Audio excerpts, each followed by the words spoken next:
बिल्कुल बिल्कुल। जी, स्वागत है हरेंद्र भैया। नमन को सदन को नमन। और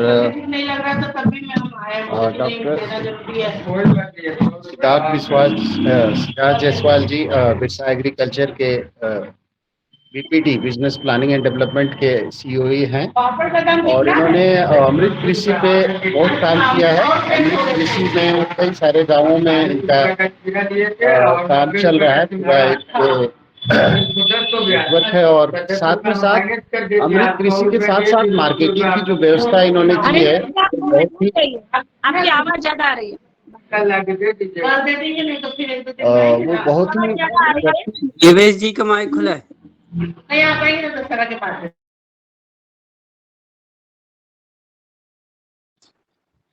तो उनका वो मार्केटिंग की व्यवस्था भी काफी इफेक्टिव है। और ये भारत देश के कई सारे राज्यों में इनका काम चल रहा है। तो अमृत कृषि का बेसिक वही है कि गोमूत्र गोबर से प्यार अमृत जल से ही करना है, अमृत मिट्टी बनाना है। तो हम लोग सुनते हैं उनको। और जिनका जो सवाल क्वेश्चन रहेगा वो फिर बाद में किया जाएगा। और कनेक्ट कर सकते हैं हम लोग, बहुत अच्छा चीज है। बहुत सारे लोग जुड़ रहे हैं। अभी तो सर का प्रेजेंटेशन के बाद पता चलेगा, तो सब सुने और सब जुड़े इस अभियान में, प्राकृतिक खेती के अभियान में। यही मेरा कहना है। धन्यवाद।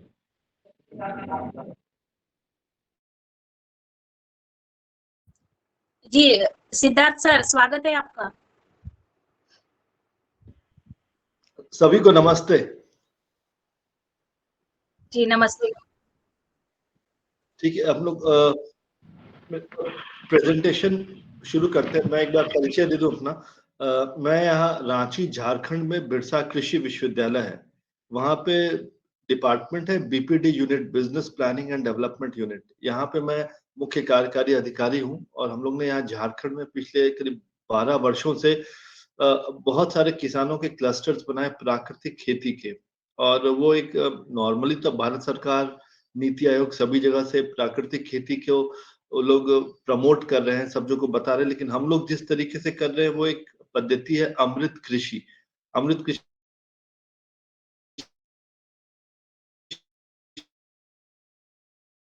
काफी पुरानी पद्धति है, काफी खास क्षेत्रों में। जिसे मैंने सीखा, दीपक सुरदेव जी ने, उनके जो टीचर थे श्रीपद दाभोलकर जी, उनसे सीखा धीरे धीरे। मतलब और हम लोग ने इसको काम को, चूंकि मैं यहाँ कृषि विश्वविद्यालय में हूँ, तो हम लोग किसानों के साथ तो काम कर ही रहे हैं, हम लोग इस पे अनुसंधान रिसर्च भी कर रहे हैं। और इसका रिसर्च जब भी आप देखेंगे कि कितना बढ़िया रिजल्ट आया है, तो आपको लगेगा कि नहीं, मतलब कृषि होनी चाहिए एक्चुअली, आधुनिक तरीके से ही कृषि होनी चाहिए। लेकिन उसमें हमारी जो भारतीयता है, जो हमारी परंपरागत जो कृषि है, उससे बहुत कुछ सीखने को मिलेगा जो हमारे आगे एग्रीकल्चर में उपयोगी आएगा। मैं अभी आपको एक मिनट प्रेजेंटेशन में शुरू कर रहा हूँ।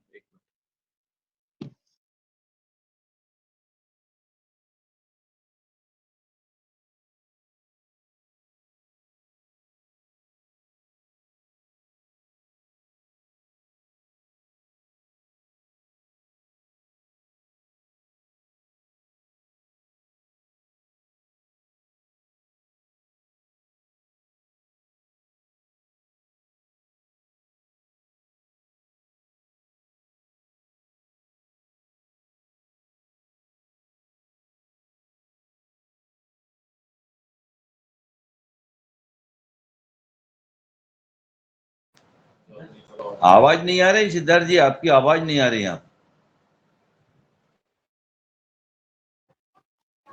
आएगी सर। वो प्रेजेंटेशन को लॉगिन कर रहे हैं, उससे प्रेजेंटेशन स्टार्ट होगा उसके बाद।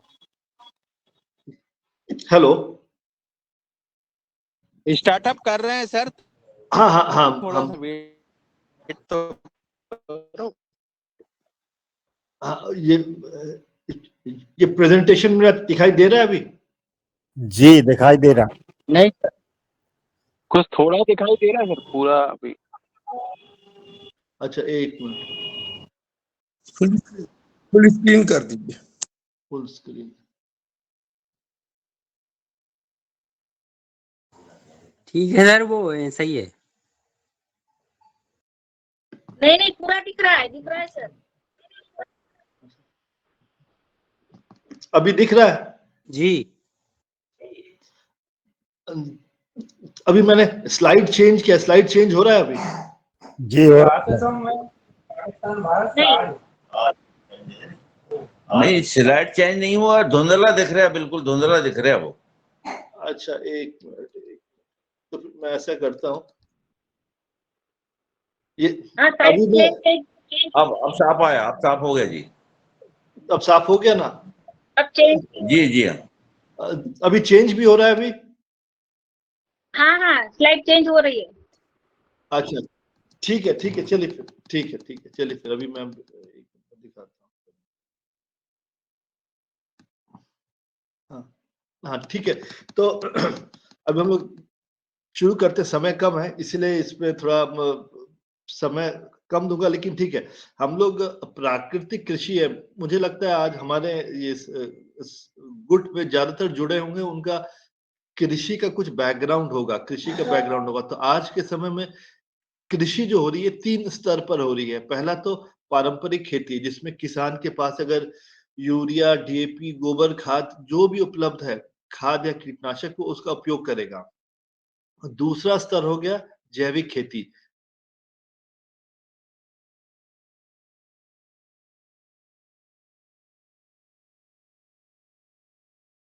तो इस्तेमाल करेंगे वो जैविक रूप रहेगा।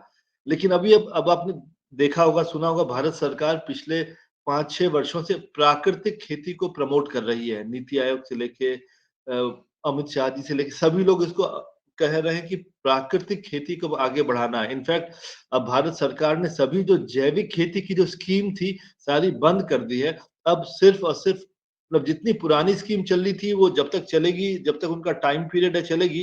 लेकिन अब कोई नई स्कीम जैविक कृषि में नहीं वो लोग लॉन्च कर रहे हैं। अब सारी की सारी नई स्कीम प्राकृतिक खेती में आ रही है। तो प्राकृतिक खेती और जैविक खेती में अंतर क्या है? दोनों में कुछ समानताएं हैं। समानता क्या है कि दोनों में किसी भी प्रकार के रसायन का उपयोग वर्जित है। लेकिन भिन्नता भी है। भिन्नता क्या है कि जहां जैविक कृषि में आप 2 तरह के जैविक खाद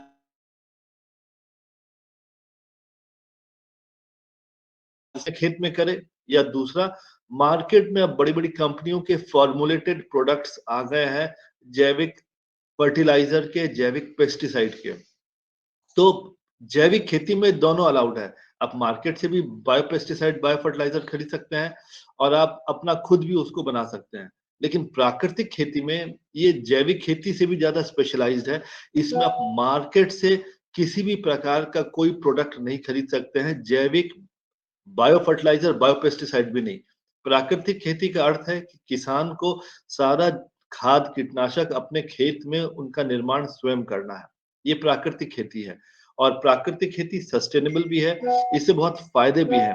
अभी हम लोग बात करेंगे प्राकृतिक खेती के फायदे क्या, क्यों कर रहे हैं। लेकिन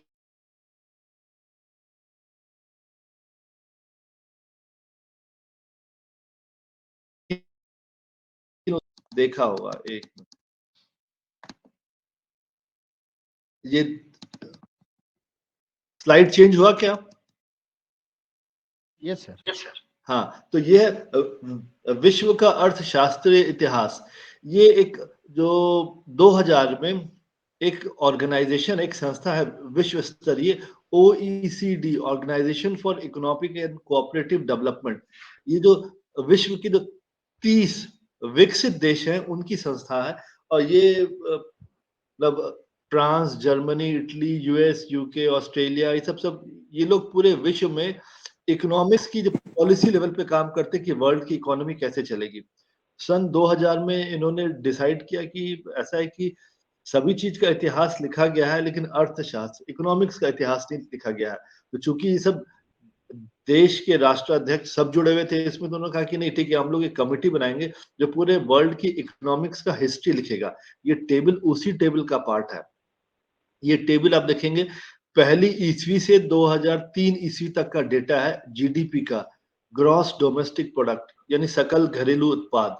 जीडीपी होता है कि एक किसी भी देश में पूरे एक साल भर में कितना एग्रीकल्चर का प्रोडक्शन हुआ प्लस कितना इंडस्ट्रियल प्रोडक्शन हुआ कितने वैल्यू का, प्लस कितने वैल्यू का सर्विसेज का ट्रांजैक्शन हुआ, तीनों जोड़ेंगे तो एक देश की एक साल की अर्थव्यवस्था का जीडीपी निकलेगा। तो इनमें 4 मुख्य जो स्तंभ थे, Bharat, middle east, China, western Europe और यूएस, इनफैक्ट 5 पांचों का 1000 ईस्वी से 2003 ईस्वी तक क्या कंट्रीब्यूशन होगा, ये टेबल स्केल में नहीं बना हुआ है। आप इसको देखेंगे पहली ईस्वी से 17वीं ईस्वी तक सिर्फ छोटा सा बना हुआ है, मतलब 1700 साल छोटे बने हुए हैं, बाकी का जो 300 साल है और एक्सपैंड करके बड़ा बनाया गया। ये टेबल दिखाने का पर्याय ये है कि आप देखेंगे कि 2000 में से 1700 साल तक जो भारत की जो अर्थव्यवस्था थी, आप देखेंगे ऑरेंज कलर में, नारंगी कलर में है, आप देखेंगे 2000 में से 1700 साल तक भारत की अर्थव्यवस्था ने विश्व की अर्थव्यवस्था का मिनिमम 22 से 23% कंट्रोल किया है। यानी एक अकेले देश ने 2000 में से 1700 साल तक पूरे विश्व की 1/4 अर्थव्यवस्था को कंट्रोल किया है। हम लोग जब बचपन में सुनते थे, हमारी नानी या दादी कहती थी कि भारत सोने की चिड़िया कहलाता है, सबको लगता था एक कहानी है, किंवदंती है, माइथोलॉजी है, लेकिन हमारे पास कोई प्रूफ नहीं था इसका। लेकिन आज ये प्रूफ आ रहा है और ये हम नहीं बोल रहे हैं, विश्व के जो डेवलप्ड कंट्रीज हैं उनका रिपोर्ट है, उसमें निकल के आया है कि भारत एक्चुअली सोने की चिड़िया थी। तो मेरा प्रश्न ये है कि सोने की चिड़िया क्या इंडस्ट्रियल प्रोडक्शन के कारण थी या सर्विस सेक्टर के कारण थी? ये पूरा का पूरा था एग्रीकल्चर सेक्टर। लेकिन वो एग्रीकल्चर आज हम लोग को कहीं भी पढ़ाया नहीं जाता। हमारे किसी भी कृषि विश्वविद्यालय में या आईसीआर में, इंस्टीट्यूट में ये कहीं पढ़ाया नहीं जाता कि उस जमाने में, आज से 500 साल पहले, 1000 साल पहले, 200 साल पहले किस प्रकार से कृषि होती थी। वो कृषि जिससे हम लोग ने पूरे विश्व की अर्थव्यवस्था को कंट्रोल किया 1700 साल तक, वो हमारे किसी भी एग्रीकल्चर यूनिवर्सिटी में सिलेबस में कहीं भी नहीं है। ये एक विडंबना है, क्योंकि जो भारत किसानों का देश, कृषि प्रधान देश, लेकिन पहले होती कैसे थी कृषि, उसके बारे में किसी को पता नहीं है। यहाँ पे मतलब छात्र तो भूल जाइए, यहाँ जो शिक्षक हैं, बड़े-बड़े डीन डायरेक्टर हैं, उनको भी नहीं पता कृषि पराशर क्या है, वृक्ष आयुर्वेद क्या है। अगर एक कैमरा दिख रहा होगा तो मैं 1 मिनट कैमरा में दिखाना चाहूँगा। 1 मिनट, 1 मिनट, 1 मिनट, मैं 2 चीज़ दिखाना चाहूँगा।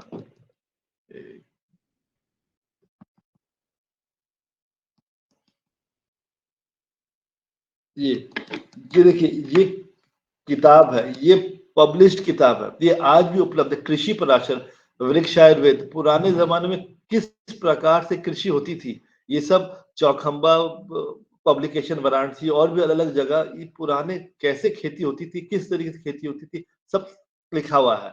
तो ये हमारा इतिहास है, ये हमारी परंपरा है, जिसको आज हम लोग समझ नहीं पा रहे, जानकारी नहीं ले रहे हैं। आपको मैं एक चीज और दिखा रहा हूँ, ये एक किताब है, क्योंकि मैं कृषि विश्वविद्यालय में हूँ तो किताबों के बारे में बताऊंगा ही। ये किताब है, इस किताब का नाम है एन एग्रीकल्चरल टेस्टामेंट, और इसके जो लेखक है वो है सर एल्बर्ट हावर्ड। ये इस किताब के बारे में मैं इसलिए बता रहा हूँ क्योंकि ये जो किताब है एन एग्रीकल्चरल टेस्टामेंट, पूरे विश्व में कोई भी कृषि विश्वविद्यालय हो, सभी जगह इस किताबों का जिक्र होता है कृषि के इतिहास में। This book is regarded as the Bible on organic farming. पूरे वर्ल्ड में इसको, ऑर्गेनिक फार्मिंग की इस किताब को बाइबल माना जाता है। ना भूतो ना भविष्यति, ना इसके पहले ना इसके बाद में ऑर्गेनिक फार्मिंग पे किसी ने इतना डिटेल्ड वर्क किया जितना इन महोदय ने किया। इनको ब्रिटिश मोनार्की से सर की उपाधि मिली, सर एल्बर्ट हावर्ड। ये मैं इस किताब को क्यों बता रहा हूँ, क्योंकि ये जो सर एल्बर्ट हावर्ड हैं, ये 1900, ये university of Cambridge, United kingdom, वहां से बॉटनी में पीजी थे, और उसके बाद ये इनको 1905 में इनको भारत भेजा गया था कृषि इंप्रूव करने के लिए। यहाँ करीब 40 साल के आसपास रहे, और इन्होंने पूरे भारत में जो इंदौर महाराज थे उन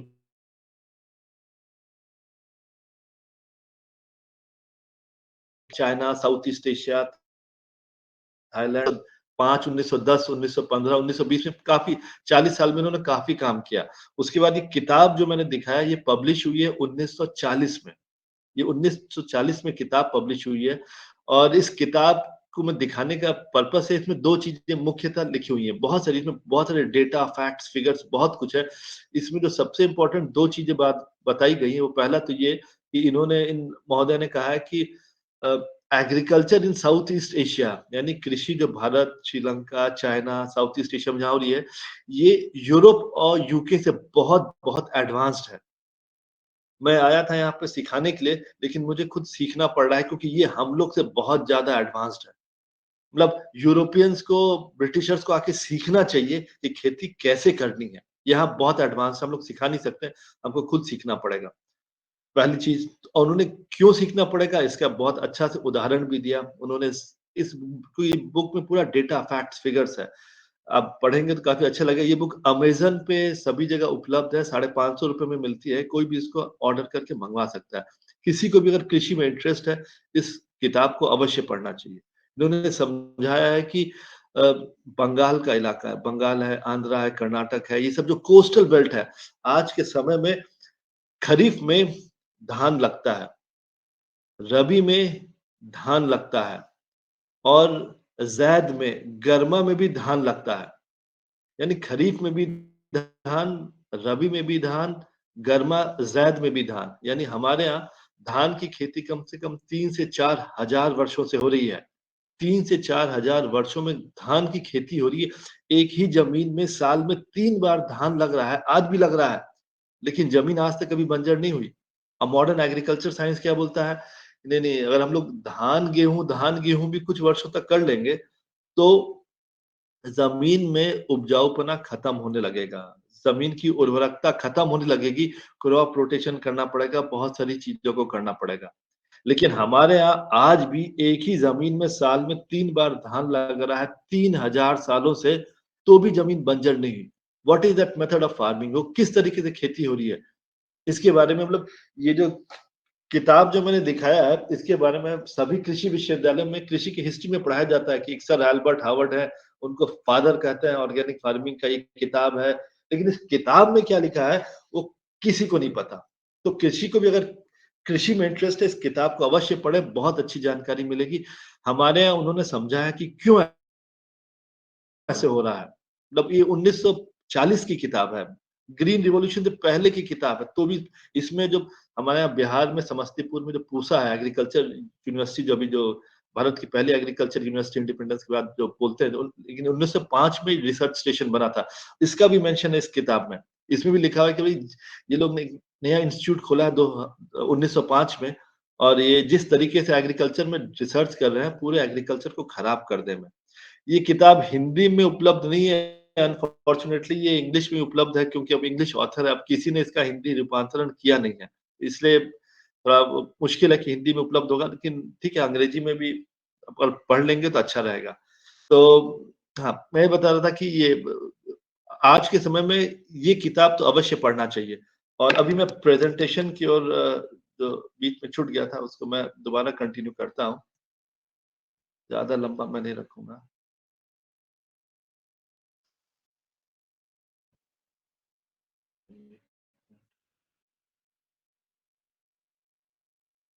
हाँ, तो ये रेलेवेंस है कि हम कितने सारे वर्ल्ड के एक्सपर्ट्स ने कहा कि भारत की एग्रीकल्चर इतनी एडवांस्ड है। वो एग्रीकल्चर क्या है? वो एग्रीकल्चर सिंपल है, गौ आधारित कृषि, गोबर गौमूत्र की खेती, जिसका हिस्ट्री में, कृषि पराशर में, वृक्ष आरोपण में सभी जगह मेंशन है। ये जो सर एल्बर्ट हार्वर्ड है, उन्होंने भी इस किताब में यही लिखा है। हमारे यहाँ भारत में हमेशा खेती कैटल बेस्ड फार्मिंग रही है, गौ आधारित कृषि रही है। तो जितना न्यूट्रिएंट्स हम लोगों ने अनाज के रूप में बाहर निकाला, उससे ज्यादा न्यूट्रिएंट्स गोबर गौमूत्र से वापस खेत में चला गया, इसीलिए कभी खेती बंजर नहीं हुई। अभी मैं आपको कुछ और चीजें दिखाऊंगा। अभी स्लाइड चेंज हो रहा है क्या? हाँ जी। हो रहा है। हाँ, ठीक है। ठीक है, तो ये आप आ रहा है कि देखिए, हम लोग भोजन करते हैं। भोजन हम लोग क्यों करते हैं? हमारे शरीर की 2 आवश्यकता है। पहले तो कार्बोहाइड्रेट, ऊर्जा, एनर्जी मिलती है। दूसरा पोषक तत्व, प्रोटीन, विटामिन, आयरन, कैल्शियम, ये प्रचुर मात्रा में मिलते हैं, जिससे हमारे शरीर में रोग प्रतिरोधक क्षमता डेवलप होती है। लेकिन अगर हमारे अनाज में प्रोटीन, विटामिन, आयरन, कैल्शियम सब खत्म होने लगे तो क्या होगा? वो अनाज नहीं कचरा बन जाएगा। आज हमारे खेती में यही सबसे बड़ी प्रॉब्लम हो रही है। ये मैं जितना भी टेबल्स डेटा दिखाऊंगा सबका प्रॉपर रेफरेंसिंग किया हुआ है। अगर आप लोग को ये पीपीटी चाहिए होगी तो मैं आपको इस प्रेजेंटेशन के बाद मैं इसका पीडीएफ बना के आप लोग को शेयर भी कर दूंगा, ताकि आप लोग आराम से इसको देख भी पाएंगे, पढ़ भी पाएंगे इसको। ये डेटा है, इंटरनेशनल डेटा है। ये डेटा सिंपल देखिए कि ये रिसर्च डेटा है। 1914 का जब गोभी का हम लोग देखते हैं तो 100 ग्राम गोभी में 248 मिलीग्राम कैल्शियम होता था। घटते-घटते 1992 तक आते-आते 47 मिलीग्राम रह गया। भैया पालक की बात करेंगे। पालक हम लोग सभी को पता है क्यों खाते हैं, उसमें आयरन है, मैग्नीशियम है। आयरन मैग्नीशियम से हम लोग क्या पर्पस है, हमारे शरीर में खून बनाने काम आता है। आप देखेंगे 1914 का रिसर्च पेपर में जो आयरन था 64 मिलीग्राम आयरन होता था 100 ग्राम पालक में। घटते-घटते 1992 तक आते-आते 2.7 मिलीग्राम रह गया। ये डेटा हमारे पास सभी क्रॉप्स का, सभी वेजिटेबल, सभी ग्रेन, सभी का डेटा है। सभी जगह यही प्रॉब्लम आ रहा है। कहीं-कहीं पे 1/4 भाग, कहीं-कहीं पे 1/10वां भाग, कहीं-कहीं 1/20वां भाग है। बीच का जो 1948 का वो एवरेजिंग लिया गया है, क्योंकि जो मेथोडोलॉजी थी इवैल्यूएशन की चेंज कर गई थी, इसलिए एवरेज लिया गया है। अदरवाइज 1914 और 1992 का ही कंपैरिजन करना है। यहाँ पे आप देखेंगे पोषक तत्व सब्जियों में गिरती जा रही है। ये इंटरनेशनल लेवल का डेटा था, ये अब भारत का डेटा है। भारत सरकार की संस्था है national institute of nutrition Hyderabad का, उसका डेटा है। वो 25 सालों का डेटा है। उसमें भी देखेंगे सभी जगह अनाज में, फलों में पोषक तत्व गिर रहे हैं। कहीं-कहीं पे पोषक तत्व बढ़ भी रहे हैं। तो वो हम लोग ने, हमारे जो डॉक्टर्स लोग हैं उनसे हम लोग ने रेफर किया, कंसल्ट किया, अभी क्या बढ़ रहा है? तो उन्होंने सिंपल तरीके से समझाया, जैसे सिट्रस फ्रूट्स, नारंगी है, संतरा है, मौसम्मी हम लोग खाते हैं विटामिन सी के लिए, तो उसके अंदर विटामिन सी घट रहा है और शुगर कंटेंट बढ़ रहा है, जिससे ओबेसिटी और शुगर की प्रॉब्लम बढ़ रही है। तो जो एलिमेंट हम लोग को खाने के लिए चाहिए वो तो घट रहे हैं, जो एलिमेंट नहीं चाहिए, जो प्रोडक्ट्स नहीं चाहिए वो बढ़ रहे हैं। ये एनोमली फूड में बढ़ती जा रही है। नेक्स्ट, अब ये देखिए, अब ये एक सिंपल डेटा है, मतलब डेटा तो हमारे पास बहुत सारा है। देखिए हमारे भारत में फूड ग्रेन प्रोडक्शन हर एक दशकों में धीरे-धीरे बढ़ा। इतने सारे कृषि वैज्ञानिकों ने मेहनत की, धीरे-धीरे बढ़ा। 1950, 60, 70, 80 के दशक में धीरे-धीरे एग्रीकल्चर प्रोडक्शन बढ़ रहा है। लेकिन साथ ही साथ हमारी मृदा में पोषक तत्वों की कमी भी बढ़ती जा रही है। 1950 के दशक में जब सॉइल टेस्टिंग होता था तो सिर्फ नाइट्रोजन की कमी पाई जाती थी। 1960 तक आते-आते नाइट्रोजन के साथ आयरन की भी कमी होने लगी। 1970 के दशक तक आते-आते nitrogen, iron, zinc, phosphorus, potash, तो फूड ग्रेन प्रोडक्शन तो बढ़ रहा है, लेकिन धीरे-धीरे हमारी मृदा में पोषक तत्वों की कमी भी बढ़ती जा रही है। इसका सिंपल तात्पर्य क्या है, एक चीज समझिए, अगर हमको अपने अनाज में, सब्जियों में पोषक तत्व चाहिए तो पहले तो मृदा में होना चाहिए। मृदा में नहीं, पहले तो पौधे में होना चाहिए। पौधे में कहाँ से आएगा? पहले तो मृदा में होना चाहिए। और मृदा में हम लोग केमिकल, पेस्टिसाइड पे पेस्टिसाइड, ज़हर पे ज़हर डाल रहे हैं और एक्सपेक्ट करते हैं कि हमको न्यूट्रिशन मिले। कहाँ संभव है? अगर हम लोग पेस्टिसाइड या रसायन, केमिकल, ज़हर अगर हम लोग मिट्टी में डालेंगे, उसी का पेस्टिसाइड रेसिड्यू बन के हमारे अनाज में, सब्जियों में आएगा और वही खाने को मिलेगा। और इसी कारण इतने हमारे पोषक तत्वों की कमी होती जा रही है अनाज में, सब्जियों में। अब एक और डेटा है कि हमारे यहाँ सभी लोग बोलते हैं, अरे भाई अब ऑर्गेनिक खेती करेंगे तो प्रोडक्शन गिर जाएगा, इतनी बढ़ती जनसंख्या को खिलाएंगे क्या? तो ये उसके लिए डेटा है। ये भारत सरकार का ही डेटा है, प्रेस ब्यूरो के आर्काइव में पड़ा हुआ है, उसी में से निकाला गया है। ये भारत जब आजाद हुआ था तो भारत सरकार ने कृषि पंडित अवार्ड शुरुआत की। 6 फसलों को चुना, धान, गेहूं, ज्वार, बाजरा, आलू और चना। पूरे भारत में सभी राज्य सरकारों को बोल दिया गया जो सबसे बेस्ट फार्मर्स हैं, उनका डेटा इकट्ठा करके दीजिए, उनको अवार्ड दिया जाएगा। तो सबको अवार्ड भी दिया गया। ये नेक्स्ट टेबल उसके अवार्ड्स का है। देखेंगे आपकी 1950-51 का धान का, जेसी संगैया, कूर्ग कर्नाटक, धान की वैरायटी किरबिलिया। ये आप देखेंगे बार उत्पादन है जिसको अवार्ड मिला, कृषि पंडित अवार्ड, वो है 12.8 मेट्रिक टन पर हेक्टेयर, यानी 50 क्विंटल प्रति एकड़। आज के समय में कोई फार्मर लेके आ पा रहा है 50 क्विंटल प्रति एकड़? अब उसके नीचे देखिए, जयपाल चंद्र है, बुलंदशहर यूपी से, में आलू में 68.9 मेट्रिक टन पर हेक्टेयर, उसके ऊपर 68.2, ऊपर जाएंगे आलू 63, 60 मेट्रिक टन से ऊपर तो बहुत सारे किसानों के नाम में लिस्ट है। आज मैक्सिमम 30, 40, 45 मेट्रिक टन तक प्रोडक्टिविटी जा रही है। अब आप बोलिए 1950-51 में कोई हाइब्रिड बीज था, कोई यूरिया, डीएपी था, कोई केमिकल पेस्टिसाइड था, कुछ नहीं था। India was 99.99% organic. जब उस समय में हमारे भारत में इतना हाई प्रोडक्शन हो सकता था, तो आज क्यों नहीं हो सकता? लेकिन अब आप बोलेंगे कि ऐसा क्यों हो रहा है? देखिए मतलब क्यों प्रॉब्लम हो रहा है, क्यों हमारी जो परंपरागत कृषि कहीं भी कृषि विश्वविद्यालय आईसीआर में नहीं पढ़ाई जा रही, उसका भी एक कारण है, आप समझ लीजिए। मतलब भारत में जो नंबर 1 आज की तारीख में एग्रीकल्चर यूनिवर्सिटी है, वो है गोविंद वल्लभ पंत कृषि विश्वविद्यालय पंतनगर, उत्तराखंड। आप उसके वेबसाइट में जाइए, वेबसाइट में अबाउट अस में जाइए, वहाँ आप देखेंगे 1952, 54, 58 university of Illinois, United states, वहाँ के साइंटिस्ट आए, उन्होंने पंतनगर का सिलेबस डिजाइन किया। उसके बाद पंतनगर यूनिवर्सिटी 1960 में बनी। उसके बाद जितनी भी भारत में आधुनिक भारत में जितनी भी एग्रीकल्चर यूनिवर्सिटीज बनी, उसी का सिलेबस यूरिया डीएपी वहां से इंट्रोड्यूस हुआ। उसके बाद आज भी वही सिलेबस धीरे-धीरे कस्टमाइज करते हुए पूरे भारत में वही यूरिया डीएपी वाला सिलेबस आज भी वही चल रहा है। तो अंग्रेज तो चले गए, लेकिन उनका जो सिलेबस आज भी हम लोग कर रहे हैं, इसका नुकसान क्या हो रहा है? आप लोग ने कभी कैंसर ट्रेन के बारे में पता नहीं सुना है, नहीं सुना, आप लोग गूगल में सर्च कीजिएगा। पंजाब में भटिंडा, जहाँ पे one of the highest consumption of pesticides है, वहाँ से ट्रेन चलती है। जोधपुर राजस्थान, जहाँ पे कैंसर हॉस्पिटल है, वहाँ पे जाती है। उस ट्रेन में इतने कैंसर पेशेंट्स भर-भर के जाते हैं कि लोगों ने उस ट्रेन का नाम ही कैंसर ट्रेन रख दिया। जितने भी major media houses, ABP news, Zee news, Times of India, Hindustan Times, किसने उसको कवर नहीं किया, लेकिन कोई कुछ नहीं कर पा रहा। क्योंकि अभी हम लोग ने एक ऐसा सिस्टम खड़ा कर दिया यूरिया डीएपी का, एक ऐसी पूरी जनरेशन आ गई है जिसको समझ ही नहीं आता है कि बिना यूरिया डीएपी की खोती खेती होगी कैसे? गोबर गौमूत्र में सबका इतना ब्रेन वॉश कर दिया गया है कि देसी गाय के बारे में तो कोई बात ही नहीं करेगा। मतलब अभी तो मतलब देसी गाय के बारे में अगर कोई बात करना हो, उसके लिए अलग से आधा 1 घंटा लग जाएगा। उसके लिए अभी मैं नहीं जा रहा हूँ, किसी और दिन हम लोग चर्चा करेंगे देसी गाय और जर्सी गाय में अंतर क्या है, उसके दूध में क्या अंतर है, उसमें कितना बढ़िया बिज़नेस मॉडलिंग उससे हो सकता है। वो किसी और दिन चर्चा करेंगे, लेकिन आज हम लोग खेती से ही अपने आप को लिमिट करेंगे क्योंकि अब समय ज़्यादा शेष है नहीं।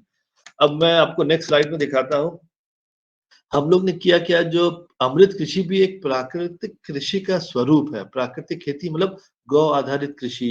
प्राकृतिक कृषि के बहुत सारे स्वरूप हैं, ज़ीरो बजट खेती, अमृत कृषि, ऋषि कृषि, अग्निहोत्र कृषि, बायोडायनामिक कृषि, ये सब प्राकृतिक कृषि के अलग-अलग स्वरूप हैं। सबका मूल मंत्र एक ही है, देसी गाय के गोबर गौमूत्र से खेती। तो गौ आधारित कृषि को अगर आज की सरकार गौ आधारित कृषि को प्रमोट करेगी, जितने लेफ्टिस्ट है सब हंगामा लेके शुरू हो जाएंगे, नहीं नहीं ये तो भगवाकरण हो रहा है, ये हो रहा है। तो भारत सरकार ने भी एक न्यूट्रल नाम, सेकुलर नाम लेके रख दिया कि प्राकृतिक खेती। और असल में ये गौ आधारित कृषि, अपनी जो परंपरागत कृषि जिस तरीके से काम कर रहा था, वो उस चीज को वापस लागू करने का सिस्टम है ये। अब ये मतलब सिस्टम तो परंपरा ठीक है, लेकिन उससे कुछ फायदा है कि नहीं, ये हम लोग ने किया क्या, जो जो रासायनिक खेती का उत्पाद, ये लौकी का टेस्ट रिपोर्ट है। आप देखेंगे जो रासायनिक खेती है, उसमें हम लोग ने उसको जो लैब में टेस्ट कराया, उसमें प्रोटीन 1.44 ग्राम था। ये हमारे जो टीचर थे दीपक सुजदे जी, उनका उन्होंने टेस्ट कराया था, उनका टेस्ट रिपोर्ट है। अभी तो हम लोग ने भी बहुत सारा टेस्ट रिपोर्ट करा दिया, उसके भी बारे में हम बताएंगे। मैं जस्ट एक तुलनात्मक अध्ययन आपको दिखा रहा हूँ कि लौकी में जहाँ हम लोग ने प्रोटीन देखा, जो रासायनिक खेती था उसमें 1.44 ग्राम, वही प्राकृतिक खेती का जो स्वरूप है अमृत कृषि, उसमें प्रोटीन आ गया 7.81 ग्राम। रासायनिक लौकी में जहाँ कैल्शियम 11.6 मिलीग्राम है, अमृत कृषि में 15.2 मिलीग्राम है। विटामिन बी 12 जहाँ रासायनिक खेती में बिलो डिटेक्शन लेवल है, नहीं के बराबर है, अमृत कृषि में 3 मिलीग्राम आ गया। एडिशनली आयरन मैग्नीशियम भी है, जो कि रासायनिक खेती में उपलब्ध ही नहीं है। इसका सिंपल तात्पर्य ये है कि अगर हम लोग देसी बीज और गौ आधारित कृषि पे वापस जाए, तो जितने भी पोषक तत्व जो खत्म हो गए थे वो वापस आ जाएंगे, और जो पोषक तत्व घट गए थे वो वापस बढ़ जाएंगे। अब इसका बहुत ही बढ़िया प्रूफ आ गया है, अब इसमें कोई उसको झुठला नहीं सकता। ये आईसीआर का टेस्ट रिपोर्ट है। टेस्ट रिपोर्ट क्या है, देखिए जैविक का अभी अगर जो लोग भी कृषि के वैज्ञानिक है पूरे विश्व में, सभी को समझ में आ रहा है। अभी तक हम लोग एनपीके बोलते थे, नाइट्रोजन, फास्फोरस, पोटैश, फिर माइक्रो एलिमेंट हुआ, माइक्रो एलिमेंट हुआ, सब चीज हुआ। अब सभी कृषि वैज्ञानिक समझने लगे हैं कि जैविक कार्बन जिस तरह खेतों में बढ़ेगा, तो bio availability of all the other elements will increase automatically. बाकी सारे एलिमेंट्स अपने आप बढ़ने लगेंगे। अब सभी का फोकस है जैविक कार्बन कैसे बढ़ाया जाए। जैविक कार्बन क्या है वो भी समझ लीजिए। अगर हमारे खेत में अगर जैविक कार्बन 0.5 यानी 0.5% से 0% के बीच में है, तो इसका मतलब वो बंजर खेत है। 0.5 से 1% के बीच में है, इसका मतलब उपजाऊ खेत है। और हमारे यहाँ आज की तारीख में भारत में जितनी भी कृषि होने लायक जो भूमि जहाँ कृषि हो रही है, वहाँ की जो सॉइल ऑर्गेनिक कार्बन कंटेंट है वो 0.5% से नीचे है। यानी आज की तारीख में भारत में 99% जो एग्रीकल्चर लैंड है वो बंजर हो रही है। और जितना 0.5, 0.4, 0.3 घटते जाएगा, जितना हम लोग रसायनों का उपयोग कर रहे हैं, ऑर्गेनिक कार्बन और घटता जा रहा है। तो जितना घटता जा रहा है मतलब उतनी जमीन बंजर होती जा रही है। लेकिन हमारे जो टीचर थे दीपक सुरदेव जी, जिनसे हम लोग ने टेक्निक सीखी, ये अमृत कृषि की तकनीक, आप अमृत कृषि गूगल करेंगे, यूट्यूब करेंगे, बहुत जानकारी मिलेगी हमारे टीचर का, दीपक सुरदेव जी का। आपको वीडियोस भी मिलेगा, बहुत कुछ मिलेगा उसपे। वहां पे आप देख सकते हैं अमृत जल, अमृत मिट्टी कैसे बनाना। बहुत ही सिंपल प्रोसेस है। अमृत जल तो बहुत सिंपल, मैं आपको दिखाऊंगा भी, लेकिन उसके पहले कुछ और जानकारी दे दूं। हम लोग ने जो अमृत मिट्टी बनाया है, मतलब आप किसी भी कृषि वैज्ञानिक से या ज्योग्राफी के टीचर से पूछेगा कि ऑर्गेनिक कार्बन अगर हम लोग को मिट्टी में 1% बढ़ाना है तो कितने वर्ष लगेंगे। 1% बढ़ाने में मिनिमम 500 से 1000 वर्ष लगते हैं, मिट्टी में 1% ऑर्गेनिक कार्बन बढ़ाने में। लेकिन ये जो अमृत कृषि की तकनीक है, ये प्राकृतिक खेती का एडवांस स्वरूप है। यहाँ पे हम लोग हम लोग ऐसी मिट्टी का निर्माण करते हैं जो खेत में जितने भी सूखे पत्ते, खरपतवार जितने, उन्हीं को, जितना बायो वेस्ट उपलब्ध है उसी को इकट्ठा करके हम लोग मिट्टी बनाते हैं। उस मिट्टी को बनाने में करीब 6 महीना लगता है, और 6 महीना में जब मिट्टी बन के तैयार होती है, उस मिट्टी का जो ऑर्गेनिक कार्बन कंटेंट होता है 3% से ऊपर होता है, 6 महीने में बन जाता है। जिस ऑर्गेनिक कार्बन का 1% बढ़ाने में 500 से 1000 वर्ष लगता है, 6 महीने में 3% बढ़ा देते हैं। और अगर आप उसको बढ़िया से इस्तेमाल करेंगे, बढ़िया से संभाल के रखेंगे, तो बढ़ते-बढ़ते आप यहाँ टेबल में देखेंगे 8.45% तक ऑर्गेनिक कार्बन कंटेंट हो सकता है। जो आईसीआर के वैज्ञानिकों ने बोला असंभव है। उन्होंने उनको इस टेस्ट रिपोर्ट को साइन करके देने में उनकी हालत खराब हुई, मना कर दिया, हम साइन करके नहीं दे सकते। फिर हम लोगों ने कहा अगर आप नहीं करेंगे तो आपने हमारे टीचर के यहाँ से सॉइल लेके गए, मिट्टी लेके गए, आपको तो टेस्ट रिपोर्ट करके देना पड़ेगा, नहीं देंगे तो फिर आपको तो कंप्लेन हो जाएगा। तो उन्होंने बहुत घबराते टैक्स रिपोर्ट साइन करके दिया कि एक्चुअली आपके कार्बन, खेत की कार्बन की जो मिट्टी जो है उसमें ऑर्गेनिक कार्बन कंटेंट वो 8.45% है। भोपाल में भारत सरकार की संस्था है Indian institute of soil science, Hyderabad में भी एक इंटरनेशनल इंस्टीट्यूट है इक्रिसैट, सभी ने सॉइल टेस्ट किया, सभी देखा गया कि नहीं 5%, 6%, 7% इस अमृत कृषि के माध्यम से ऑर्गेनिक कार्बन कंटेंट बढ़ सकता है। रिवॉल्यूशनरी टेक्नोलॉजी है ये। अब दूसरा एक चीज, अब इसका दूसरा पहलू भी है, ये एम्स नई दिल्ली में 2018 में न्यूट्रिशन पर नेशनल कांग्रेस हुआ, वहां हम लोग ने अपना पेपर प्रेजेंट किया। शुरू में तो डॉक्टर्स हमने मना कर दिया, नहीं आप तो एग्रीकल्चर यूनिवर्सिटी से हैं, आपको तो एग्रीकल्चर कॉन्फ्रेंस में पेपर देना है, ये तो डॉक्टर्स की कॉन्फ्रेंस है। हम लोग ने उनसे बात किया, ऐसा है कि आप लोग डॉक्टर्स लोग करते क्या, आयरन कमी होती है आप लोग आयरन टैबलेट दे देते हैं, कैल्शियम कमी होती है आप कैल्शियम टैबलेट दे देते हैं। लेकिन ये बात डॉक्टर्स को भी पता है कि केमिकल टैबलेट फॉर्म में जो हम लोग जो आयरन कैल्शियम सब खा रहे हैं, 99% तो यूरिन के रास्ते बाहर चला जाएगा, जो 1% जो शरीर में एब्जॉर्ब होता है उसका भी साइड इफेक्ट है। तो आज हम लोग को न्यूट्रास्यूटिकल्स क्यों खाना पड़ रहा है, क्योंकि हमारे अनाज में, सब्जियों में पोषक तत्व खत्म होते जा रहे हैं। लेकिन अगर हमारे अनाज में, सब्जियों में पोषक तत्व बढ़ने लगेंगे, न्यूट्रिशन बढ़ने लगेगा, तो हम लोग को ये न्यूट्रास्यूटिकल्स खाने की आवश्यकता ही नहीं पड़ेगी। उन्होंने एक्सेप्ट किया, हमारे पेपर को एक्सेप्ट भी किया। 3 दिनों का जब कॉन्फ्रेंस था, हम लोग को वहां प्रेजेंटेशन देने के लिए बुलाया भी, ये हम लोग के पेपर का एब्स्ट्रैक्ट है। इसके बाद 3 दिन की कॉन्फ्रेंस के बाद हम लोग को प्रथम प्राइज भी मिला, फर्स्ट प्राइज भी मिला। डॉक्टर्स ने कहा फर्स्ट प्राइज आपको दिया जा रहा है 2 कारणों से। पहला कारण तो ये कि अभी तक उस वक्त हम लोग सब लोग ऑर्गेनिक फार्मिंग ही बोलते थे, उसको प्राकृतिक कृषि नाम प्रचलित नहीं हुआ। तो उन्होंने कहा ऑर्गेनिक फार्मिंग में इतना तो समझ में आता है कि किसी भी प्रकार का कोई पेस्टिसाइड का रेसिड्यू नहीं आएगा। लेकिन ऑर्गेनिक फार्मिंग करने से प्रोटीन, विटामिन, आयरन, कैल्शियम ये भी हमारे अनाज में बढ़ जाएंगे। ये पहली बार कोई दिखा रहा है, आप लोग पहले लोग हैं जिन्होंने इसको दिखाया है।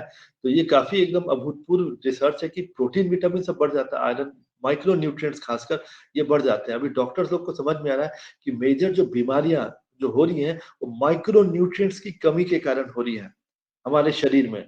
तो माइक्रो न्यूट्रिएंट्स हमारे शरीर में अगर आने लगेंगे तो बहुत सारी बीमारियां अपने आप रुक जाएंगी। तो इस रिसर्च में निकल के आया कि नहीं माइक्रो न्यूट्रिएंट्स हमारे खेत में बहुत बढ़ रहा है। ये ये हम लोग की टीम है, जो बीच में जो दाढ़ी वाले बाबा खड़े वही दीपक सुरजे जी हैं, जो हमारे टीचर हैं। साथ में हमारे एग्रीकल्चर यूनिवर्सिटी के साइंटिस्ट भी हैं, एम्स के डॉक्टर भी हैं, जो हम लोग प्राइज मिला। अमृत कृषि का 2 भाग होता है, एक अमृत जल, एक अमृत मिट्टी। अमृत जल बहुत सिंपल तरीका है, 1 किलो गोबर, 1 लीटर गौमूत्र, 50 ग्राम गुड़ और 10 लीटर पानी। इसमें बहुत सारे लोग जैसे जीवामृत बनाते हैं, जीवामृत 7 दिन में बनता है, अमृत जल 3 दिन में बन जाता है। जीवामृत में दलहन पाउडर भी डालते हैं, इसमें अमृत जल में कोई दलहन या दाल का पाउडर डालने की आवश्यकता नहीं है। क्यों? क्योंकि अगर हम लोग अगर लैब में एक्सपेरिमेंट करना है तो साइंटिस्ट को 99.99% एफिशिएंसी चाहिए, लेकिन अगर खेत में किसान कर रहे हैं तो इतना सारा फ्लक्चुएशन होता है कि 1-2% कहाँ ऊपर नीचे होगा पता ही नहीं चलेगा। हम लोग ने हजारों किसानों के साथ काम किया, देखा कि नहीं, दलहन डाल के भी देखा और बिना दलहन डाले भी देखा, दोनों में देखा खेती में उत्पादकता में कोई कमी नहीं है, सब जगह वही आ रहा है। तो हम लोग कहा कि किसान अगर दलहन पाउडर नहीं डालेगा तो भी उतना प्रोडक्शन आ रहा है, तो दलहन पाउडर डालने की आवश्यकता क्या है? खेती की लागत घटानी चाहिए। तो न्यूनतम मूल्य में क्या मैक्सिमम प्रोडक्शन होता है, वो अमृत कृषि का स्वरूप है। तो इसमें दलहन, हम लोग ने देखा कि दलहन पाउडर डालने की आवश्यकता है ही नहीं, बिना दलहन पाउडर के आराम से खेती हो सकती है। नेक्स्ट है, ये हम लोग ने यहाँ पे बिरसा मुंडा सेंट्रल जेल है, यहाँ भी बहुत सारे जो कैदी हैं उनको हम लोग ने ट्रेनिंग दिया, क्योंकि ट्रेनिंग के बाद उन लोग जब बाहर निकलते हैं उन लोग को बहुत जगह उनको अपने सेल्फ एम्प्लॉयमेंट के लिए बहुत कुछ सीखना पड़ता है, वो हम लोग ने काफी ट्रेनिंग दिया, बहुत जगह किसानों को ट्रेनिंग दिया। अमृत कृषि के बहुत सारे लाभ हैं। पहला लाभ तो ये, अगर एक बार अपने अमृत मिट्टी का निर्माण कर लेंगे तो 15 वर्षों तक किसी भी प्रकार के कोई भी खाद या कीटनाशक की आवश्यकता नहीं पड़ेगी। ये जीरो टिलेज फार्मिंग है, बिना जुताई की खेती है, धान गेहूं दलहन तिलहन कोई भी चीज लगाना है बिना जुताई की हो सकता है। तीसरा, पहली फसल से ही उत्पादकता में बढ़ोतरी होती है। सब लोग बोलते हैं जैविक खेती में प्रोडक्शन गिर जाएगा, हम लोग पहली फसल से ही प्रोडक्शन बढ़ने लगता है। और फसलों में पोषक तत्वों की भी वृद्धि होती है, जिसको हम लोग ने लैब में टेस्ट किया, और साथ ही साथ उत्पाद के शेल्फ लाइफ में भी बढ़ोतरी होती है। नेक्स्ट, अब समय कम है, मैं जल्दी इसको रैप अप करता हूँ। ये हमारे यहाँ जो डीसी डिप्यूटी कमिश्नर बोलते हैं, कुछ कुछ राज्यों में डीएम डिस्ट्रिक्ट मजिस्ट्रेट भी बोलते हैं, उनका सरकारी अवस्था, यहाँ पे हम लोग ने जैविक किचन गार्डन का मॉडल, पोषण वाटिका का मॉडल डेवलप किया और काफी पॉपुलर हुआ। उन्होंने बहुत सारे यहाँ पे स्कूल में, कस्तूरबा गांधी बालिका विद्यालय में, खासकर हमारे जो ग्रामीण बच्चे हैं उन लोग अभी अब गोबर गौमूत्र से दूर होने लगे हैं, पूरी जनरेशन, नहीं कौन गोबर छुएगा। हम सबके बीच में गौ आधारित कृषि का क्या महत्व है, कैसे न्यूट्रिशन बढ़ता है और कैसे पोषण वाटिका किचन गार्डन हम लोग अपने स्कूलों में बना सकते हैं, बहुत जगह हम लोग ने यहाँ पे इसको बनवाया। यहाँ पे हम लोग ने बहुत जगह प्राकृतिक खेती पर काम किया। हाँ, कोई कुछ बोल रहे हैं क्या? जी नहीं सर। अच्छा, नहीं ठीक है, ये जस्ट ठीक है, मैं जल्दी रैप अप कर दूं। हम ज्यादातर फोटो ही है किस तरह से हम लोग देसी बीज के साथ प्राकृतिक खेती, हम लोग यहाँ पे झारखंड में आज की तारीख में करीब 1200 एकड़ में हम लोग, हमारे आदिवासी जो किसान भाई बहन है उनके साथ हम लोग खेती कर रहे हैं देसी बीज के साथ 1200 एकड़ में। और इनके जो प्रोडक्ट्स, हमारे किसानों के प्रोडक्ट्स, हम लोग ने दिल्ली बेस्ड एक स्टार्टअप है, वो है मेजर मोनिका रावत है और संजीव कुमार, उनके एक स्टार्टअप हम लोग ने 3 साल पहले शुरू कराया। क्योंकि अब किसानों के प्रोडक्ट तो कर रहे थे लेकिन मार्केटिंग नहीं होगी तो फिर किसान हतोत्साहित हो जाएगा, फिर वापस उसी सिस्टम में चला जाएगा। तो मार्केटिंग बहुत ही इंपॉर्टेंट कड़ी है, तो हम लोग ने मार्केटिंग पे काम करना शुरू किया, एक स्टार्टअप शुरू कराया मेजर मोनिका रावत और संजीव कुमार जी का। और उस स्टार्टअप के माध्यम से अभी हमारे किसानों के जो उत्पाद हैं, जो देसी बीज और प्राकृतिक खेती के उत्पाद हैं, आज की तारीख में अमेज़न में उपलब्ध है, फ्लिपकार्ट में, मॉडर्न बाजार में, जियो मार्ट में, बिग बास्केट में, हमारे स्विगी, इंस्टामार्ट में, बहुत जगह हमारे किसानों के प्रोडक्ट्स, प्रॉपर जो मीडिया चैनल्स है, जो सोशल मीडिया चैनल्स है, सभी जगह एडवर्टीजमेंट मार्केटिंग सभी जगह हो रहा है। देखिए, अगर आपके पास ऐसा उत्पाद है जिसमें एक ऐसी विशेषता है जो कि किसी के पास नहीं है, अभी आप देखेंगे कितने सारे कंपनीज हैं ऑर्गेनिक प्रोडक्ट्स बेच रहे हैं, लेकिन कोई भी ऐसी बड़ी कंपनी नहीं है जिसमें देसी बीज के साथ ऑर्गेनिक प्रोडक्ट्स बिक रहे हैं। ये जो कंपनी जो हम लोग ने स्टार्टअप बनवाया, अमृत कृषि ट्रेडिशनल प्रोसेसिंग प्राइवेट लिमिटेड, इसमें इसका यूएसपी यही है कि पूरा का पूरा देसी बीज और प्राकृतिक खेती का उत्पाद है। कोई भी उत्पाद, धान, देसी धान के कम से कम 40 से ज्यादा वैरायटी है, अरहर, मूंग, उड़द, मसूर, मूंगफली, सरसों, हेलो, आप कंटिन्यू नहीं कीजिए। सर, कंटिन्यू अच्छा नहीं नहीं ठीक है। कंटिन्यू तो करिए। ये हाँ नहीं ठीक है, बस अब अंतिम का 3-4 मिनट है, बस मैं रैप अप करके दिखा रहा हूँ फोटोग्राफ्स कहाँ का क्या काम हो रहा है। तो ये हम लोग ने जो दिल्ली का जो मॉडर्न बाजार है वहां पे रख पाया है। अलग अलग जगह अब हम लोग के उत्पाद है और काफी अच्छे रेट में मिल रहे हैं। जो डॉक्टर्स की जो कॉन्फ्रेंसेस होती है, हम लोग अगर देखिए, हम लोग तो झारखंड में एक छोटे से गांव में चाकुलिया, बहरागोड़ा, घाटशिला वहां से बैठ के दिल्ली में सामान नहीं बेच सकते। अगर दिल्ली में बेचना है तो दिल्ली में बैठना पड़ेगा, बॉम्बे में बेचना है तो बॉम्बे में बैठना पड़ेगा। इसलिए गांव में किसानों को बेचना दिल्ली बॉम्बे में बड़ी कठिनाई होगी।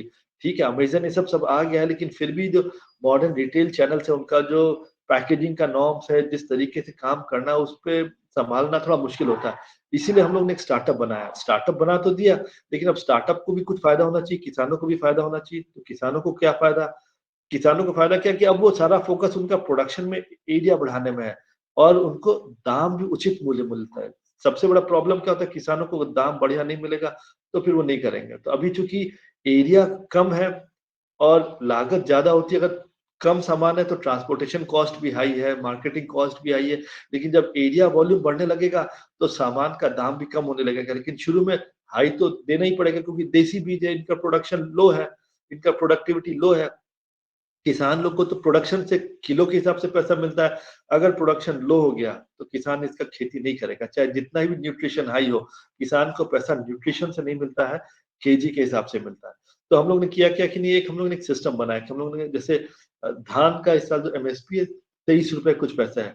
पिछले साल 22 रुपए, 21 रुपए, 19 रुपए, इतना पीछे रेट कम ही मिलता था। हम लोग ने कहा कि नहीं, ऐसा है कि हमारे किसानों को जो धान का रेट जो मिलेगा, मिनिमम न्यूनतम प्राइस जो हमारे किसानों को मिलेगा वो है 40 रुपए प्रति किलो। तो आज हमारे जितने भी किसान हैं, वो 1000 प्लस एकड़ में जो काम करें। इनफैक्ट अब मध्य प्रदेश, उत्तर प्रदेश में गोरखपुर, बहुत सारे अब ये कृषि अब बढ़ गई है। बहुत सारे किसानों को जैसे जानकारी मिल रही है, वो हमारे साथ जुड़ रहे हैं। हाँ, शुरू में थोड़ी दिक्कत होती है, लेकिन हम लोग कहते हैं कि शुरू में जब आप कर रहे हैं तो छोटे एरिया से, जैसे कोई किसान का 1 एकड़ जमीन है तो हम लोग कहते हैं 10 डिसमिल से ही हमारे तरीके से खेती कीजिए, देखिएगा आपको फायदा आ रहा है, आप अपने आप खेती का एरिया बढ़ाने लगेंगे। तो अभी हमारे जितने भी किसान हैं, तो न्यूनतम मूल्य जो उनको धान का मिलता है वो है 40 रुपए प्रति किलो। जो किसान 2-3 वर्षों से कर रहे हैं, जिनकी भूमि और उपजाऊ हो गई है, उनको 50 रुपए, 60 रुपए किलो धान का मिलता है। उनका जो चावल है, अभी जाएंगे मॉडर्न बाजार, बिग बास्केट में कम से कम 250 रुपए किलो चावल बिकता है। तब ठीक है, एक पैकेजिंग करने का जो आगे स्टार्टअप है वो भी कुछ पैसा कमाए, और किसान है कुछ पैसा वो भी कमाए। तो दोनों का एक अलग अलग स्वरूप है। तो लेकिन आगे मॉडर्न चैनल में मार्केटिंग करना है, सोशल मीडिया इन्फ्लुएंसर्स है, डॉक्टर्स कॉन्फ्रेंसेज हैं, आप सब देखेंगे अलग अलग मॉडर्न रिटेल का जो मॉडर्न ट्रेड का जो रिटेल है, उसमें अलग तरीके से सारा अमेजन से लेके ओटीपाई, बिग बास्केट, सभी जगह सामान जा रहा है। सोशल मीडिया कैंपेन, इसमें भी काफी खर्चा करना पड़ता है, ये भी सारा हो रहा है। अभी इसको देखेंगे, हम लोग करीब 12 वर्षों से काम कर रहे हैं।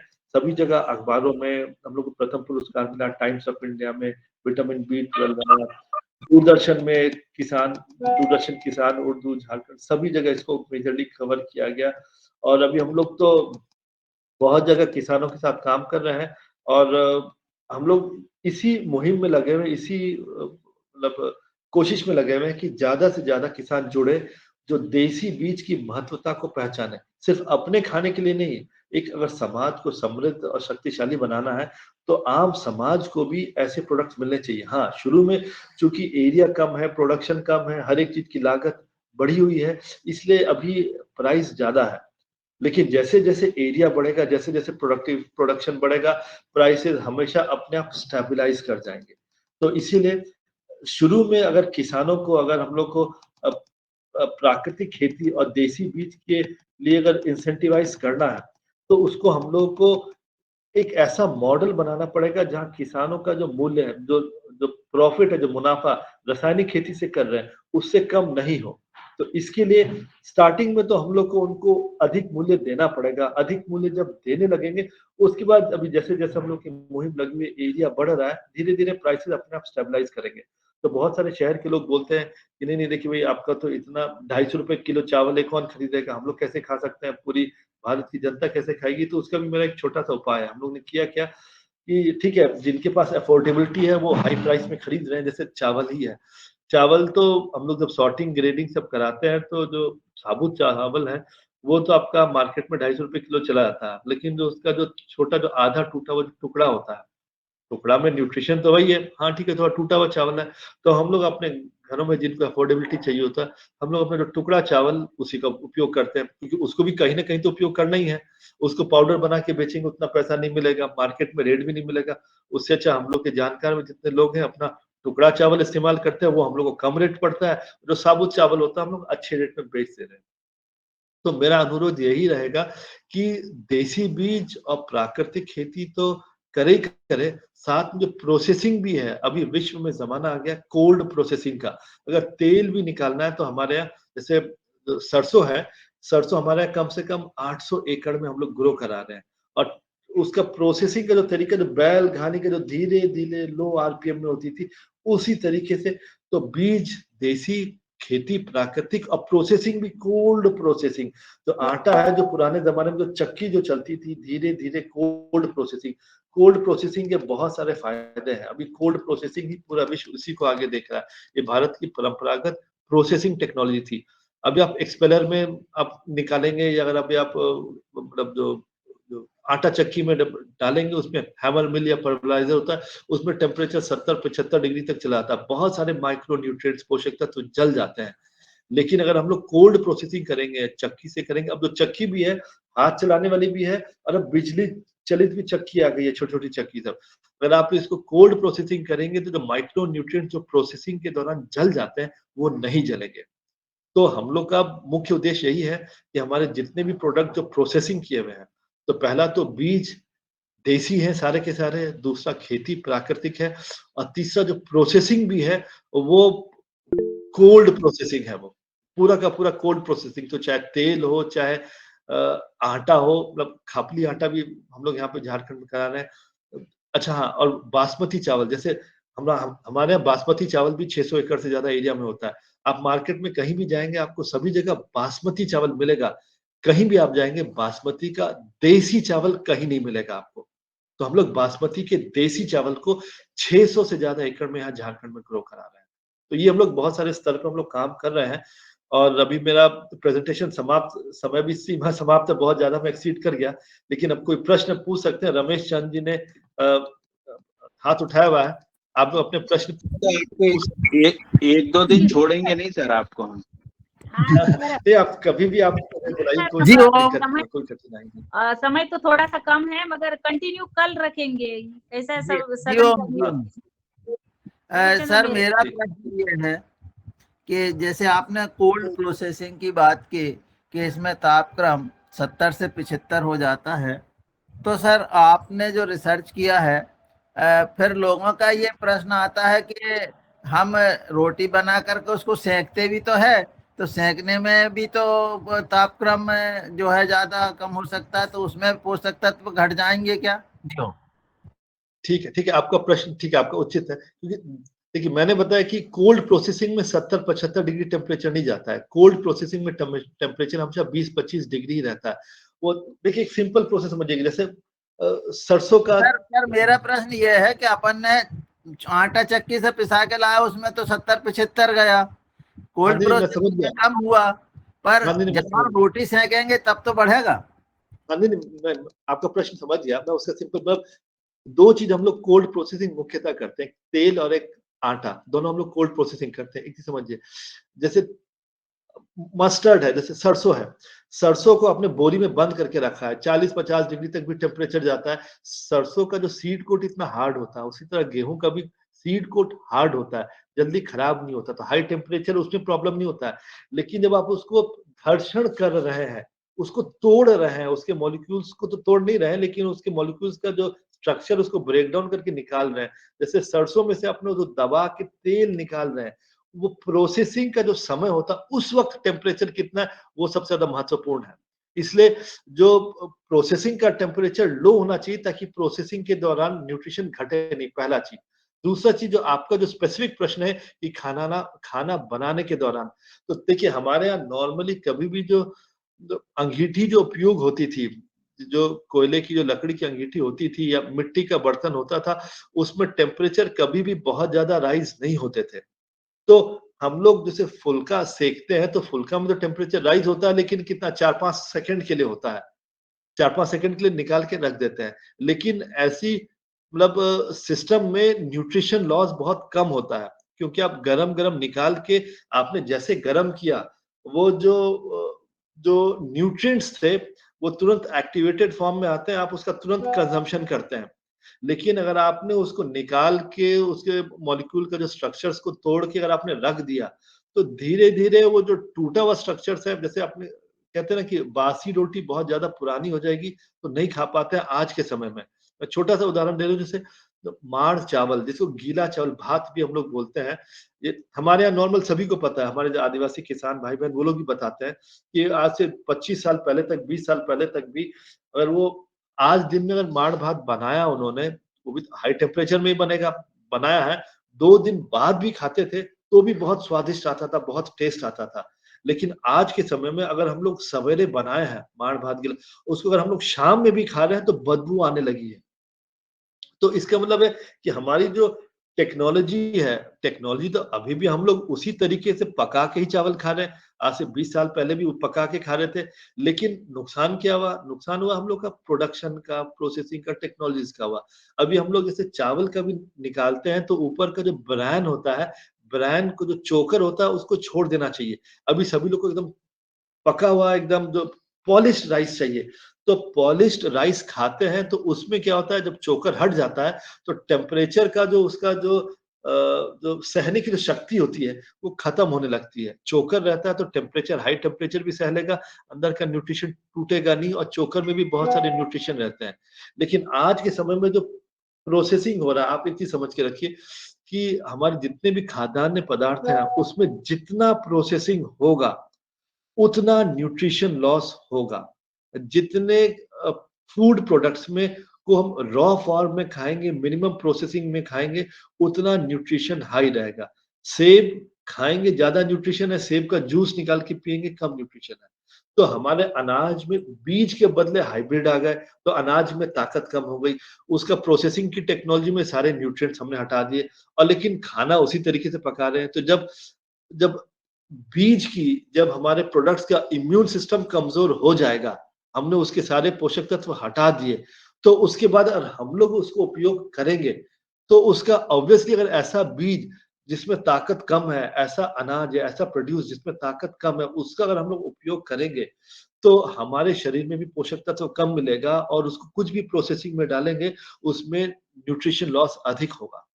तो बाकी अगर सब चीज़ों पे हम लोग ध्यान रखेंगे तो खाना पकाने के दौरान जो न्यूट्रिशन लॉस हो रहा है, वो बहुत मिनिमल हो जाएगा। इसलिए उसका भाग बहुत कम है।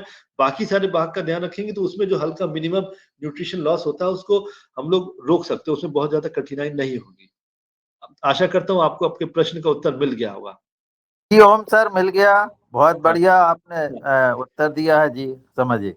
हाँ, अब मेरा मोबाइल नंबर शेयर किया गया है, लेकिन मैं हाँ।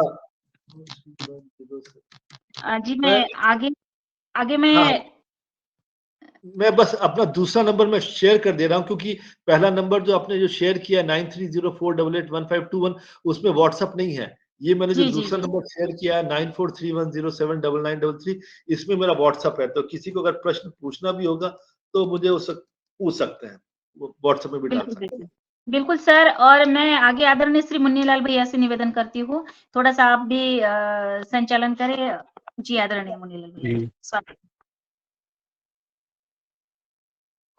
चलिए, बहुत बहुत साधुवाद। और आज का हमारे आदरणीय सिद्धार्थ जी ने जो हम सबको मार्गदर्शन दिया, ये मार्गदर्शन हम सब अब और ज़्यादा जो है प्रश्न हम लोगों के हैं हैंड्रेस, ये आपका उद्बोधन। तो मैं निवेदन करना चाहता हूँ युगाहार परिवार की ओर से कि अगर कल संभव है आपका तो कल इसको कंटिन्यूस रखेंगे। जिन्होंने हैंडल्स किया है आदरणीय हमारे वरिष्ठ डॉक्टर किशोर दुबे जी हैं, आदरणीय रमेश चंद जी हैं, आदरणीय गौर जी हैं, हरन जी हैं, सीएम जी हैं। तो विभिन्न राज्यों से, देश के विभिन्न राज्यों के हमारे जो किसान हैं और वैज्ञानिक हैं वो आपसे संवाद करेंगे। तो अगर कल के लिए सहमति हो तो मैं इसको सबको बोल दूं। हाँ, ठीक है, कोई दिक्कत नहीं। कल हम लोग आगे कंटिन्यू करेंगे। चलिए, आपकी सहमति आपकी सहमति प्राप्त हुई है आदरणीय सिद्धार्थ जायसवाल जी की, तो सभी भाई बहन कल के लिए तैयार रहें। और कल 7 बजे से आपका 15 मिनट मात्र जो है उद्बोधन रहेगा, क्योंकि आज हो गया है। और जो इसके बाद फिर सवालों का जवाब मिलेगा, तो उसमें सारा इनका मार्गदर्शन मिल जाएगा। तो आज भी 8 बजे, 8 बजे के बाद क्या है, रिकॉर्डिंग बंद हो जाती है। और ये जो आपने बताया ये सारा रिकॉर्ड हो रहा है यूट्यूब पर। तो मैं चाहूंगा कि आपका पूरा संबोधन रिकॉर्ड हो, हमारे सवाल रिकॉर्ड हो और उसके उत्तर रिकॉर्ड हो, ताकि जो है और आगे अन्य लोगों को भी काम में आ सके। तो तब तक आज हमारे आदरणीय रंजना किनीकर जी ने बहुत ही पहले सत्र में योग कराया और बहुत ही ऊर्जा के साथ दूसरे सत्र में आदरणीय सिद्धार्थ जी ने जो हम सबको आज महत्वपूर्ण मार्गदर्शन दिया है। आदरणीय हरे जी का धन्यवाद देता हूँ, और उन्होंने आपका नंबर दिया, आपसे जोड़ा।